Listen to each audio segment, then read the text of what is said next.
अस्सलाम वालेकुम। बिल्लू भाई आपको हज़रत बिलाल हबशी रज़ी अल्लाह ताला अन्हो की शान में कुछ इशार सुनाएंगे, तो आप तवज्जो से सुनिएगा।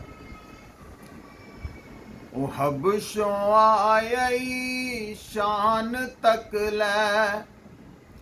हबशों आई शान तक लै, डोलिया नहीं मान तक लै, काबे उत्ते अजान तक लै, काबे उत्ते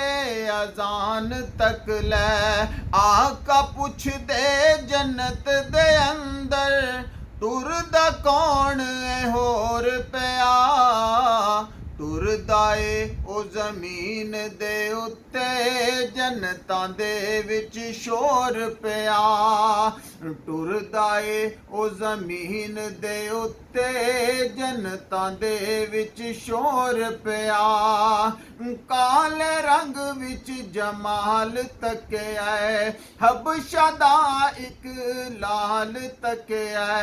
ਜਿਸ ਨੇ ਸੋਹਣਾ ਬਿਲਾਲ ਤੱਕਿਆ, आका पुछ दे जन्नत दे अंदर टुरदा कौन है होर पिया, टुरदा ਏ ਉਹ ਜ਼ਮੀਨ ਦੇ ਉੱਤੇ ਜੰਨਤਾਂ ਦੇ ਵਿੱਚ ਸ਼ੋਰ ਪਿਆ, ਟੁਰਦਾ ਏ ਉਹ ਜ਼ਮੀਨ ਦੇ ਉੱਤੇ